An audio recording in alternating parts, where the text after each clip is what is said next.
Caramba, esse é grande. Esse é grande, Imagina, prazer recebê-la. Igualmente. A gente, quando falou da primeira vez sobre zumbido no ouvido, ficou faltando um monte de coisa, porque é um assunto extenso, né? Exatamente. Eu mesma não conhecia e fiquei surpresa com a quantidade de e-mails que a gente recebeu de telespectadores que estão sofrendo com zumbidos no ouvido e não sabem nem por onde começar. E são vários tipos diferentes de zumbidos, né? São sim. E isso é uma coisa bastante interessante. Eu fico particularmente muito contente de saber que gerou Ibope o programa. Mas é uma coisa que a gente vê com muita frequência. As pessoas não sabem o que é zumbido, pergunta para alguém da família ou algum vizinho, eles também não sabem. Então, eu acredito que muito do sofrimento do zumbido venha por falta de informação, porque zumbido não é cultura popular. Se você começa com um calo ou um joanete no pé, todo mundo sabe o que é isso, né? Então, desmistifica logo. E o zumbido, acho que vem sempre envolvido com essa aura de mistério. Pelo contrário, você vai na internet, tem um monte de coisa ruim, negativa. Então, muito do sofrimento vai vindo por achar que você tem uma coisa nossa, não cura. Ninguém sabe o que tem, ninguém sabe as causas, né? Então, a coisa vai pesando cada vez mais. Mas aí é que tá. Existem vários tipos de zumbidos, causas diferentes, consequências diferentes? Sim, com certeza. E essa é a arte, né, da medicina, da gente poder pegar cada coisa que é diferente e poder aplicar um tipo de tratamento específico para cada grupo, né? Bom, deixa eu apresentar direitinho, porque a doutora Tânia Sanches, ela é otorrinolaringologista, ela é autora do livro Quem Disse que Zumbido Não Tem Cura? E olha, ela é otorrinolaringologista, professora da Faculdade de Medicina da USP, diretora-presidente do Instituto Gan Sanches, presidente da Associação de Pesquisa Interdisciplinar e Divulgação do Zumbido. E o livro aqui que também pode te ajudar e muito, viu? Inclusive, se você tem alguma dúvida sobre esse assunto, você já pode e deve participar através do telefone 0 operadora 11 2202 8432. Bom, tem um ponto comum, apesar de serem vários zumbidos diferentes? Pode sim. A gente tem vários tipos de sons que as pessoas podem sentir, como chiados, apitos, cigarras, grilos, escape de ar, né, cachoeira. Tem uma linha bastante diferente, mas na maior parte das vezes, o zumbido significa que tem algo em alerta no ouvido. Então, se tem algo em alerta, é porque antes já aconteceu algum processo. No caso do zumbido, o que é o mais comum? Quando o ouvido começa a apitar, normalmente já teve algum estrago que passou batido pela pessoa. Então, acho que o jeito mais fácil da gente entender zumbido hoje é pensar que você tem uma fortaleza, e essa fortaleza é o seu ouvido, e algum invasor acaba entrando, acaba vencendo a barreira da fortaleza. Então, o invasor vai fazer um estrago, e esse estrago normalmente é uma perda de audição. E o zumbido é aquele que sai botando a boca no trombone, literalmente, para avisar: fomos invadidos, fomos invadidos. Quem é que vai fazer alguma coisa? E aí, se a pessoa corre atrás de uma solução para esse zumbido, ela pode retardar ou, por exemplo, adiar mesmo essa perda de audição? Claro, então tudo... Então ele serve como um sinal. Como um sinal de alerta. E aí tem jeito. Claro, tudo na medicina funciona de uma maneira parecida, no sentido de que quanto antes você começar a intervir, maior a chance que você tem. Então, você pode até não curar, mas se você ficar esperando passar 1 ano, 2 anos, aí é que não vai curar mesmo. Ok. Eu vou começar já com uma pergunta, porque eu acho que dá pra gente continuar a explicação. A Raquel Dutra, ela perguntou, da primeira vez que a gente veio, eu falei que iria fazer a pergunta hoje, ela disse que há alguns meses ela começou a escutar um zumbido esquisito no ouvido. Gostaria de saber quais são os tipos de zumbidos que existem e o que eles significam. Ok, Raquel, se você estiver conectada aí com a gente, ainda manda por que você acha que o seu é esquisito. Na maior parte das vezes, as pessoas comparam com zumbido com coisas que elas conhecem. Então, chiado, apito, cigarra, grilo, né? Como eu citei, são os mais comuns. Às vezes, vem pessoas falando assim: olha, eu não sei o que eu estou ouvindo. Parece, sei lá, um escape de ar, ou parece, uma vez a gente já viu uma descrição, parece tatu cavando buraco, e daí começam umas descrições um pouco mais complexas. Mas, na maior parte das vezes, a gente divide em 2 grupos. os chiados, que daí pode comparar com cachoeira, com escape de ar, com outras coisas, com chuveiro, e os apitos, que pode comparar com cigarra, com grilo ou com o próprio apito. A gente tem até alguns sons que é para você que está em casa entender um pouquinho. Porque o zumbido não é que é um zumbido assim leve, não. Às vezes ele é forte e comparável mesmo a alguns fenômenos. Então pode soltar aí o primeiro, a gente já comenta. Oi. Tem gente que sente isso. Isso, parece uma abelha esse, não parece? Então, a questão é a gente ouvir um pouquinho, 5 segundos, alguma coisa assim. O problema do paciente é que ele ouve isso ininterruptamente, de manhã, de tarde, de noite, de madrugada, né? Então, acaba sendo muito mais incômodo. Puxa vida. Então, imagina se você é uma pessoa que gosta de dormir no silêncio. Aí você ou tem um vizinho que está dando uma festa, ou você tem alguém que anda de salto alto no apartamento de cima, e isso começa a te incomodar. Ah, mas você tem como falar, vizinho, abaixa, né, abaixa o volume e tal. O zumbido, você não tem botão de liga e desliga. A pessoa que tem zumbido até dormindo, até à noite? Ela, teoricamente, tem zumbido 24 horas por dia, por mais que ela possa não perceber a partir do momento que ela adormece. Né? Então, para de incomodar. Mas aquele ritmo acelerado de célula que está trabalhando a mais porque houve uma invasão, né? Alguém agrediu o ouvido, aquilo, a princípio, é 24 horas por dia. Deixa eu ouvir mais um som para a gente ir entendendo um pouquinho do zumbido. Pode soltar. Parece uma panela de pressão, exatamente. Né? Então, esse é o chiado, panela de pressão, cachoeira. As pessoas comparam com coisas diferentes, né? Mas você vê, não é um som tão fininho, parece uma banda, é um monte de frequências sonoras juntas, né? Então, isso também pode incomodar bastante. Cada zumbido tem uma causa diferente? Não. Ótima pergunta. A maioria dos zumbidos tem a ver com alguma perda de audição. E como que a gente sabe? Por exemplo, aquele som de abelha, ele é mais fininho. Então, provavelmente, a perda de audição que aconteceu no ouvido foi numa região que interpreta sons fininhos. Esse chiado, a gente viu uma frequência grande de sons. Então, provavelmente, essa perda de audição engloba mais frequências sonoras, tá? Então, não quer dizer que é uma causa diferente, sim como que o ouvido foi acometido. Existem, por exemplo, é raro, mas existe um zumbido que parece a batida do coração. O ritmo que o coração tem no peito é o ritmo que bate no ouvido. Então, essa sim, a gente já sabe que tem a ver com a circulação. É algum vaso sanguíneo que não está funcionando bem. Mas os outros não dá para a gente dizer sem examinar o que é, não.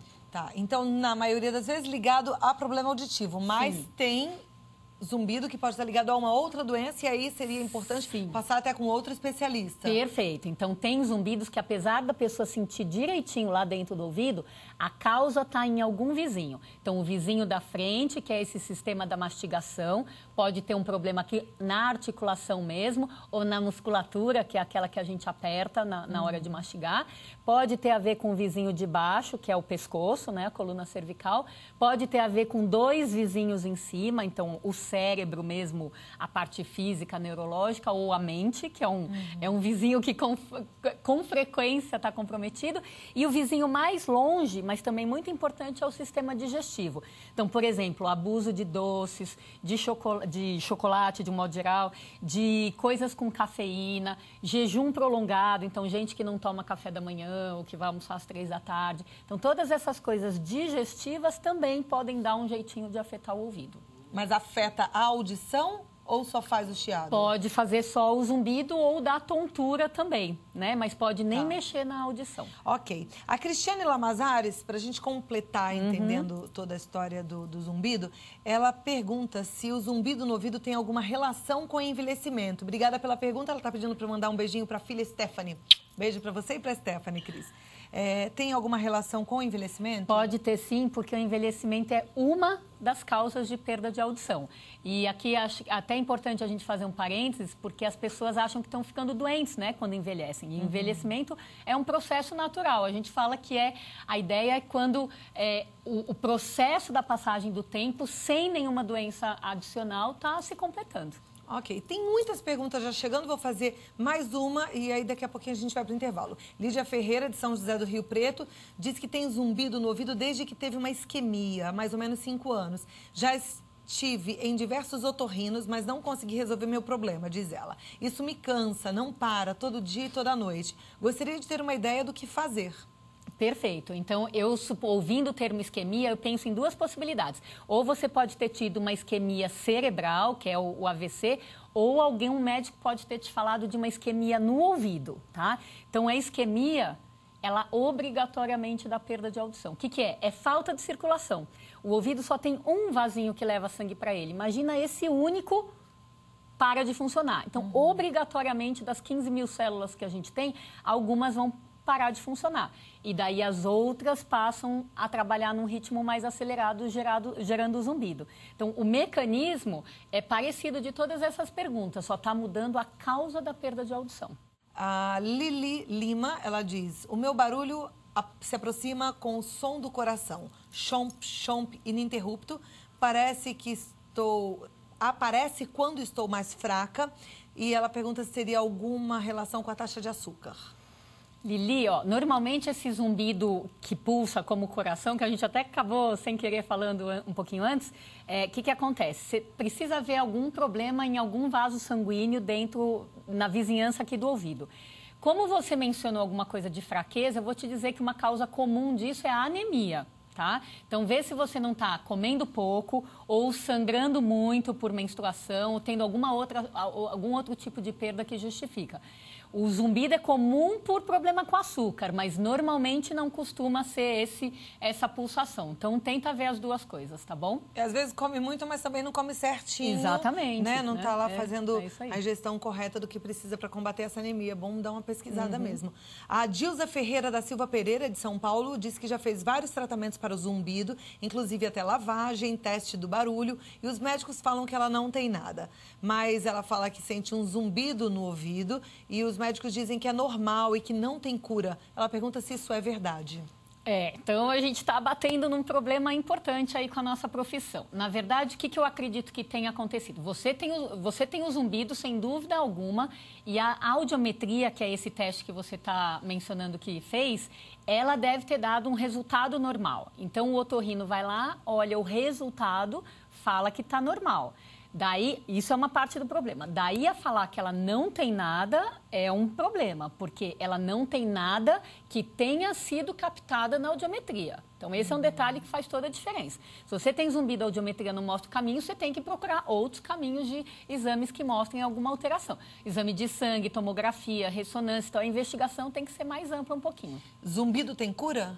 Zumbido pode ter cura, sim. A gente está saindo de uma época em que 100% dos zumbidos não tinham nada para ser feito, para entrar numa época, numa era lentamente progressiva, onde a gente começa a separar esse meio de campo. Então, tem caso mega difícil, que não tem cura mesmo, e tem os casos bons. Esses casos bons, primeiro a gente já tem que separar dos ruins, mas mesmo esses casos bons, a gente ainda tem que subdividir. Quais são os bons para cura e quais são aqueles bons que vão melhorar 70%, 80%, mas ainda vão ficar com zumbido. Então, hoje eu vejo 3 panoramas distintos no zumbido e não só aquela coisa que não tem o que fazer. Ok. A Maria do Espírito Santo, ela é de Garapava, São Paulo, diz que tem zumbido no ouvido, não pode escutar sons de volume muito baixo, ela tem tonturas, a nuca fica rígida. Ela pergunta o que esses sintomas significam. Então, eu acho que é um pouco mais complexo do que o que eu poderia responder sem examiná-la, tá? Mas, de qualquer jeito, assim, zumbido e tontura são 2 sintomas que têm muito a ver. A gente está falando de 2 partes. Posso mostrar aqui? Pode. A gente está falando de 2 partes que são muito próximas aqui dentro. Ó, a gente tem a orelha, o canal do ouvido, dá para ver? O canal do ouvido, isso. Que é o que a gente conhece bem, e o tímpano, que é essa pelezinha aqui. Só que aqui escondido, ó, embaixo da minha mão, eu vou tirar, a gente tem um bloco de osso, e aí sim a gente consegue ver o que está lá dentro da gente, ó. É esse caracol aqui. Então, aqui, ó, nessa parte, a gente tem essa região que é responsável pelo zumbido E essa região das 3 argolas aqui, que é responsável pelo equilíbrio. Então, problemas no equilíbrio, no órgão do equilíbrio, dão tontura, problemas na região da audição dão zumbido e perda de audição. Então, quem tem zumbido tem um problema aqui, quem tem tontura tem um problema aqui, quem tem os 2 sintomas tem um problema nos 2. Ou seja, o invasor da fortaleza que a gente falou lá no comecinho pode ter feito um estrago em cada uma dessas 2 partes. Por isso que é uma avaliação médica completa, é o que vai mostrar para você aonde pode estar esse problema. Perfeito. Okay. Bom a gente entender, né? Nosso corpo é incrível. É você maravilhoso. Vê que, como você falou, a fortaleza, porque ele é protegido, mas de alguma forma pode chegar alguma coisa aqui para desestabilizar essas 2 peças que a gente olhando aqui parecem grandes, mas são tão pequenininhas, Isso né? aqui tudo é menor do que uma bolinha de gude. E comprometem tanto a nossa qualidade de Exatamente. vida, não é? A Elizabeth Morelato, de Santo André, ela diz, minha mãe tem 86 anos e tem um zumbido contínuo, mas com períodos que para. O médico recomendou que ela usasse um aparelho para ouvir melhor, mas o zumbido não cessou. O que dizer sobre isso? Ótima pergunta também. Eu sou super fã de aparelho de audição com a dupla meta de melhorar a perda e o zumbido. Mas, no caso dela, tem horas que esse zumbido para sozinho. Então, se a perda continua e o zumbido tem momentos que para, volta, esse zumbido não deve ser só da perda. Deve ter alguma outra coisa oscilando no corpo. Exemplo, metabolismo, contraturas musculares, estresse, que deve estar fazendo essa diferença entre ter e não ter zumbido, tá? Então, se o aparelho não funcionou para as 2 coisas, eu sugeriria que você revisasse. Hoje tem muitos tipos de aparelhos diferentes, muitas empresas super concorrentes, então esse mercado está mais adiantado. Então, se não funcionou com um, tenta ver com o concorrente, sempre com a ajuda do médico, a orientação do médico, para você ser melhor guiada, tá bom? Ok, a Cíntia Pagnan diz, sou surda do ouvido esquerdo de nascença e escuto um zumbido no ouvido direito, parecendo uma cigarra. Nunca fui ao otorrino. Pode ser grave? Posso perder a audição de vez? Então, quem tem perda de audição num ouvido só de nascença, só tem um outro funcionando. Então, esse outro tem que ser assim super, hiper, mega bem cuidado, tá? Então, como você já ouviu a gente falar, zumbido é sinal de alguma perda de audição em 90% dos casos. Então, é possível que você esteja com alguma coisa. Minha primeira sugestão, procura ajuda. O otorrino não é um bicho de 7 cabeças, a gente está aqui para ajudar, mas é importantíssimo que você vá e veja. Quem sabe é uma coisa boba como uma rolha de cera ou uma infecção mal curada que pode ser tratada de uma maneira super fácil. Não deixa de procurar ajuda. Instituto Gan Sanches, especializado nesse assunto, tá? Luiz Antônio Marcondes, boa tarde. Meu zumbido é desse que a doutora falou, da panela de pressão. Qual especialista eu devo procurar? É o otorrino para qualquer tipo de zumbido, tá? A primeira triagem que tem que ser feita é da audiometria. Tem perda ou não tem perda? A gente consegue medir o zumbido hoje em dia para ver se a medida do zumbido combina com a medida da perda de audição. Depois disso, são exames de sangue e, para quem precisa, exame de imagem como tomografia ou ressonância magnética. Ok. O Igor diz, meu pai tem o zumbido no ouvido há mais ou menos 20 anos. Ele já teve perda de audição. Existe cura? Então, 20 anos de zumbido é muito difícil da gente curar. Eu acabei não falando antes, mas os casos que a gente tem visto com cura são todos com menos de 1 ano de zumbido. Não quer dizer que quem tenha 20 anos não possa melhorar. Às vezes melhora 80%, mas curar não cura, tá? Então, se tem perda, já tem zumbido, com certeza alguma opção tecnológica que possa ajudar a perda e o zumbido é a melhor opção. A Sami, Sami, ele diz, boa tarde, sofro um pouco com minha esposa e meu filho de 8 anos de idade, porque eles falam muito alto. Chego a pensar que isso talvez seja uma deficiência na audição. Isso é possível? Então, isso é possível, Sami, mas pelo que você está me falando, isso é hipersensibilidade auditiva, tá? Então, são pessoas que se incomodam com volumes de som que a maioria não se incomoda. tá? Então, esse é um outro sintoma também produzido ali na mesma área do zumbido e 25 a 40% das pessoas podem ter as duas coisas. Então, pode ter o zumbido, que é o som interno, e pode se incomodar com os sons externos que estão chegando no ouvido. Sérgio Castro, a pergunta é ampla, mas ele quer saber se pode existir uma relação do zumbido com um problema ortopédico. Ortopédico, normalmente envolvendo coluna cervical. Então, ortopédico de partes mais baixas do corpo, eu desconheço essa relação. Zumbido tem como causa uma labirintite? A labirintite pode ser causada pela mesma causa do zumbido, ou seja, algo agrediu aquele território do ouvido e do labirinto ao mesmo tempo. Mas não que o zumbido tenha força suficiente para causar tontura. Aí não. Ok. Bom, doutora Tani Gansanches vai deixar 3 livros para os nossos telespectadores. Então, você que quer o livro, manda lá o seu e-mail. Quem sabe a gente não escolhe para que você ganhe esse presente. Agora, o livro também está à venda nas livrarias? Está à venda. Ele está à venda hoje ali na sede da APDIS, da Associação de Pesquisa. O telefone é 3021-5251. Ou, para quem quiser, o e-mail contato@apdis.org.br. Tá, eu vou repetir aqui o contato. Telefone 0 operadora 11 3021 5251. 3021 5251. E o site Apdis é com Z no final, apdis.org.br, e tem o site do Instituto Gansanches também à sua disposição, que é o www.institutogans.com.br. Aí você pode entrar em contato e também comprar o seu livro. Tem outras perguntas, mas infelizmente nosso tempo já terminou e eu te agradeço. Muito bom. É um prazer, a gente fica enrolando para a próxima, passando para a próxima. Sempre de portas abertas, sempre muito bem-vinda, viu? Obrigada. Obrigada.